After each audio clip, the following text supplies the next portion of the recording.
자, 다음은 이제 우리 납세 의무 세 가지 배울 건데요. 납세 의무 성립, 그 다음에 확정, 소멸 이 세 가지인데 우리 시험에 또 의외로 잘 나오는 파트가 요 내용입니다. 물론 올해 26회 때도요. 여기 성립, 확정, 소멸 중에서 확정과 소멸이 언급을 했어요. 자, 그러면 첫 번째 납세 의무가 언제 성립하느냐, 추상적으로 언제 성립하느냐, 이 성립된 세금을 구체적으로 세액으로 정하는 것을 확정한다 이런 말씀입니다. 자, 확정된 세액을요 나중에 납부함으로써 소멸이 돼요. 그래서 우리 순서가 조세채권이 성립되고 그 다음에 구체적으로 확정이 된 다음에 확정된 세금을 자칫 납부함으로써 소멸되는 단계가 있는데 이 시점을 우리는 성립시기고 확정시기고 소멸시기라고 합니다. 자, 그러면 납세 의무 성립은 언제냐? 자, 납세 의무 성립은요 요겁니다. 과세 요건이 충족되는 시점을 납세 의무 성립시기라고 해요. 그러면 과세 요건이 충족이라 그랬는데 과세 요건은 네 가지 요건이 있어요. 자, 첫 번째 납세 의무자가 정해져야 돼요. 법에 납세 의무자가 있어야 되고 그 다음에 과세 대상이 정해져야 되고 과세 표준이 있어야 되고요. 세율이 정해져야지만 구체적으로 누구한테 세금을 얼마만큼 부과할 건지 이게 결정이 돼야 돼요. 그래서 우리 성립시기다 이렇게 표현합니다. 그래서 과세 요건이 충족되는 시점을 납세 의무 성립시기다 이렇게 표현하고 있어요. 자, 요거를 세부적으로 보면 요 내용이죠. 자, 이 과세 요건이 성립 중에서 언제냐 그에 따라서 네 가지로 크게 나눌 건데 첫 번째는 기간을 정해놓고 과세는 기간세가 있어요. 기간세. 자, 그 다음에 기간세는 기간을 정해놓고 과세하는 세금이다 이렇게 생각하면 되고요. 사실관계가 있어요. 어떠한 사실이 되면은 관계가 있으면 사실 상태를 보고 과세하는데 이런 상태가 있어야지만 사실관계에 따라서 과세한다. 그 다음에 과세 기준이라고 해서 1년 365일 중에 한 날짜가 있어요. 그 날짜가 돌아가면 이게 어떠한 세금들이 성립되는 게 있어요. 그러면 몇 월 며칠 현재 소유자가 누구냐 이거에 따라서 납세 의무가 되는 게 있습니다.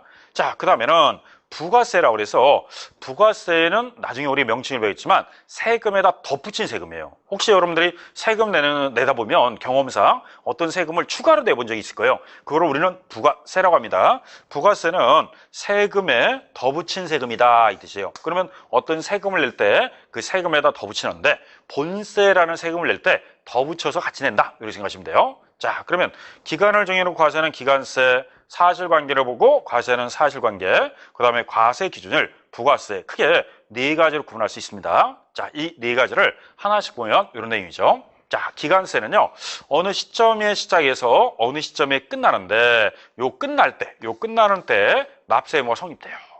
그러면 요거를 우리는 뭐라고 하느냐? 세금을 부과하는 기간을 과세 기간이다 이렇게 표현합니다. 자, 과세 기간이 끝나는 때 납세 의무가 성립되는데 예를 들어서 1월 1일 날 시작해서 12월 31일 날 끝났다. 그러면 이렇게 기간을 정해놓고 끝나는 때 납세 의무가 성립되는 게 있어요. 자, 예를 들어 여러분들 회사 다니면 한 달에 한 번씩 급여 12번 받습니다. 그러면 12번 급여 받으면 12번 따로따로 신고해요? 아니면 1년치를 합산해서 신고해요? 1년치를 합산해 신고하죠. 12번 월급 받았다고 12번 신고하는 거 아닙니다. 자, 그러면 1월 1일부터 12월 30일까지 급여받은 12번 받은 걸 도해가지고요. 1월 달에 연말정산해요. 그래서 근로자는 1월 달에 연말정산인데 12월 30일 날 끝날 때 요 끝난 거를 가지고 1년치를 합산해가지고 연말정산해서 그 소득에 따라서 세금을 내는 겁니다. 그럼 소득이 더 많아가지고 연봉이 더 높다. 그러면 아무래도 세금을 더 많이 부담해야죠. 그리고 소득이 좀 적다. 그러면 아무래도 환급 받을 수도 있죠. 왜냐하면 12번 여러분들 급여 받을 때마다 이 기업에서 여러분들한테 월급 줄 때 원천징수해요. 그래서 근로소득세도 원천징수합니다.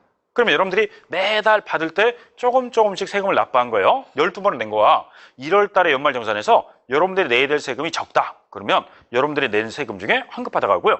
오히려 이번에 정산했더니 넣어야 된다. 그럼 추가로 더 내는 사람도 있어요. 뭐 근로자라고 해서 다 환급 받는 건 아닙니다. 오히려 소득이 더 많으면요.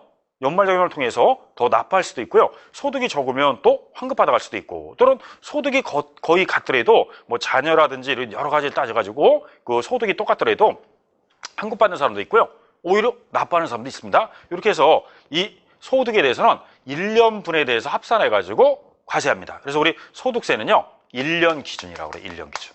1년. 그리고 여러분들이 이제 근로자가 아니라 직접 공인중개사 합격을 해서 사업자가 됐다. 사업자가 되면 1월 1일부터 12월 30일까지 뭐 매일 365일 장사할 리는 없지만 그러면 쉬는 날도 있고 업무를 보는 날도 있지만 일단은 1년치라고 그래요. 365일. 그럼 1월 1일부터 365일 12월 30일까지 발생한 소득 1년분을 다 합산해 가지고요. 결산한 다음에 나중에 몇 월 달에? 5월 달. 종합소득세 신고해야 돼요. 사업자는 5월 달에 신고고요. 좀 아까 근로자는 1월 달에 연말정산. 사업자는 연말정산이 없어요. 그러면 사업소득자는 5월 달에 종합소득세 신고 대상인데 그 소득세 신고할 때 이 소득세는 이 12월 30일까지 발생한 소득만 합산해가지고 1년분을 더해가지고 5월 달에 종합소득세 신고하는 거예요. 그러면 이 12월 30일 날이 도래해야지만 성립이 되는 거지. 예를 들어서 10월 달, 11월 달, 이번 달이 11월 달이다. 11월 달에는 성립이 안 되는 거예요. 그러면 12월 31일 날이 도래해야지만 요 소급해가지고 1년분 소득을 더해가지고 합산해서 과세합니다. 대신 12월 달에 벌은 거하고 다음 1월 달에 벌은 거는 합산하지 않아요. 왜냐면 연도가 다르기 때문에 그 소득은 과세 기간이 다릅니다. 그래서 과세 기간이 끝났을 때 여기서 납세의무 성립되고, 자, 부가가치세도 과세 기간이 끝날 때고요.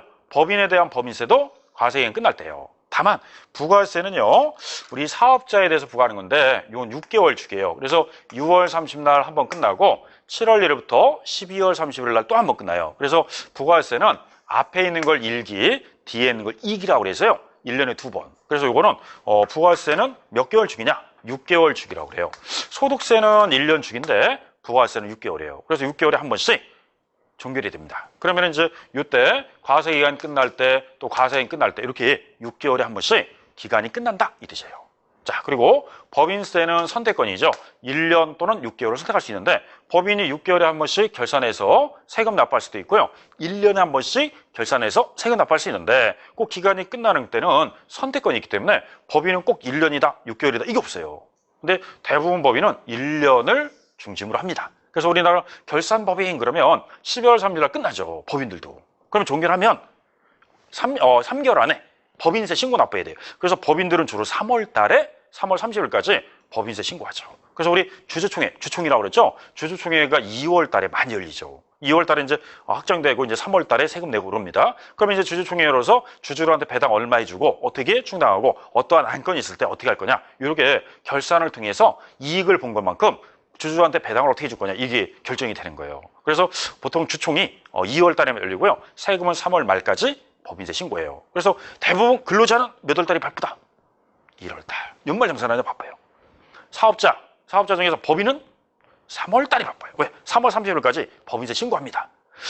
종합소득세 5월 달. 그래서 아까 개인은 사업자는 5월 달이 바빠요. 이렇게 같은 개인이라도 1월 달에 바빠가지고 뭐 여태까지 벌은 소득을 막 정산해가지고 세금 신고하신 분도 있고 1월 달에는 한가했다가 5월 달에 종합소득세 막 정신없이 여태까지 내가 서류 모아놔가지고 교육비 뭐 이렇게 여러 개 서류 모은 게 바쁜 거죠. 그걸 5월 달에 신고하는 사람도 있어요. 1월 달에 신고하고 싶어요? 5월 달에 신고하고 싶어요?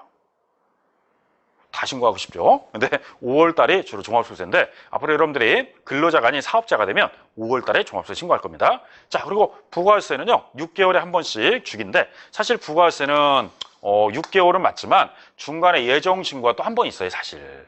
그래서 여러분들이 일반 과세자가 되면요. 부가세 1년에 4번 신고해요, 4번. 왜냐면 6개월에 한 번씩 신고해야 되는데 중간에 3개월마다 또 신고하게 돼서 예정 신고 2번, 확정 신고 2번. 그래서 1년에 총 몇 번 신고하느냐? 4번 신고합니다. 4번. 그래서 일반 과세자, 관유 과세자는 1년에 한 번 신고합니다. 자, 이게 기간을 정해놓고 과세한다 그래서 일명 무슨 세를 한다? 기간세. 그래서 이 세 가지 중에서 소득세를 의외로 함정으로 잘 내요. 소득세. 이 소득세가요. 소득 얻을 때, 소득이 발생할 때, 소득이 지급될 때 여태까지 다 틀렸어요. 그래서 소득세는 기간을 정해놓고 과세하는 거지 소득을 얻을 때마다 이게 성립되는 게 아니라 12번 월급 받아도 과세 기간이 끝나야지만 실현되는 거지, 성립되는 거지. 여기 나오는 게 소득을 받을 때마다 실현되는 건 아니다 이 뜻이에요. 성립되는 건 아닙니다. 기간이 뭐 할 때? 끝나는 때. 이렇게 나와요. 자, 그다음에 사실관계를 보고 과세하는 게 사실관계. 예를 들어서 우리 취득세 그러면 취득이라는 사실이 있어야 돼요. 취득도 안 했는데 취득세 내라고 그러잖아요. 그 취득에는 어떤 취득이냐? 처음 취득하는 게 원시취득. 기존에 있는 거를 넘겨다 취득하는 걸 승계취득. 또는 소유자가 갖고 있는 자산을 변화줘서 가치가 증가해서 의제취득이 있어요.